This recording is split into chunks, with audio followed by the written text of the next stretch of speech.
रोजाना कंकरखेड़ा क्षेत्र के कासमपुर गांव में वक्फ की हजारों करोड़ रुपए कीमत की संपत्तियों पर कब्जा कर उन्हें बेचने का मामला सामने आया है। आरोप है कि भूमाफियाओं ने सुनियोजित तरीके से वक्फ की जमीनों पर कब्जा कर बेनामे उन्हें करा दिया गया। इससे चौंकाने वाली बात यह है कि जिला अल्पसंख्यक कल्याण अधिकारी लगातार रजिस्ट्रार मेरठ को पत्र लिखकर वक्फ संपत्तियों के बेनामे रोकने के निर्देश देते रहे, लेकिन इसके बावजूद रजिस्ट्री का सिलसिला बदस्तूर जारी रहा। इससे प्रशासनिक कार्यप्रणाली पर गंभीर सवाल खड़े होते हैं। मामले में शिकायत मिलने के बाद एसएसपी मेरठ अविनाश पांडे ने संज्ञान लेते हुए सख्त कार्रवाई के निर्देश दिए हैं।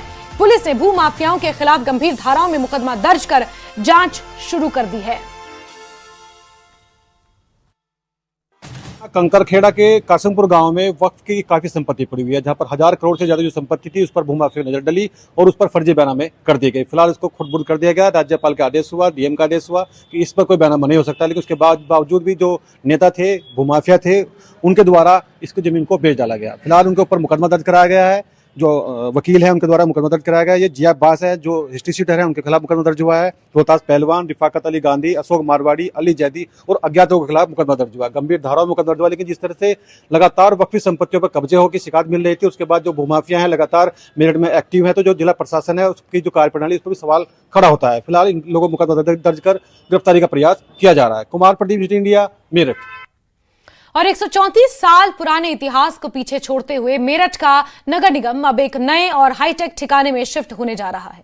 शास्त्री नगर में बना ये आधुनिक दफ्तर कॉर्पोरेट लुक के साथ जनता को एक ही छत के नीचे सुविधाएं देगा। ये खास रिपोर्ट देखिए।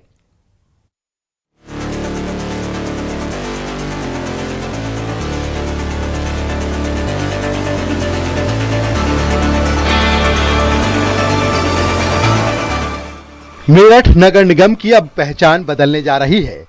गढ़ रोड शास्त्री नगर में बना यह आधुनिक नगर निगम का भवन है।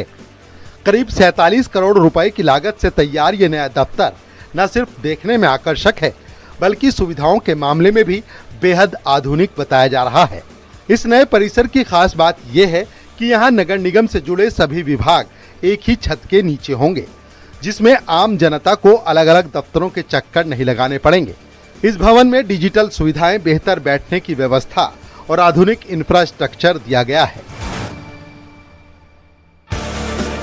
को नई बिल्डिंग का तोहफा मिलने वाला है और 134 इयर्स के बाद एक नई बिल्डिंग मिलने जा रही है। अभी ये बहुत ही कंजेस्टेड इलाके में, घंटाघर के इलाके में है, कैसरगंज में है, और अब ये शिफ्ट होने वाला है।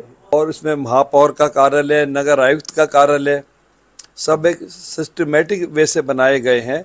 तो इसके बनने से हमारा बोर्ड मीटिंग भी वहीं पर हुआ करेगी और मीटिंग के और 2-3 बड़े हॉल वहाँ पर बने हैं।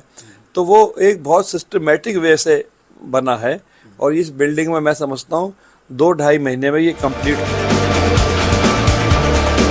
नगर निगम के रिकॉर्ड के मुताबिक साल 1892 में अंग्रेजों ने मेरठ नगर पालिका का गठन किया था। 102 साल बाद यानी साल 1994 से नगर निगम है। करीब 134 साल से नगर निगम का दफ्तर कैसरगंज घंटाघर में संचालित हो रहा था। अब उस पुराने ठिकाने से निकलकर निगम एक नए और विशाल परिसर में कदम रखने जा रहा है। मार्च 2023 में पंडित दीनदयाल उपाध्याय नगर विकास योजना के तहत इस प्रोजेक्ट को मंजूरी मिली थी। 7 महीने बाद ही भवन का निर्माण कार्य भी शुरू हो गया था। 2 महीने में नगर निगम के नए दफ्तर में शिफ्ट होने की बात कही जा रही है।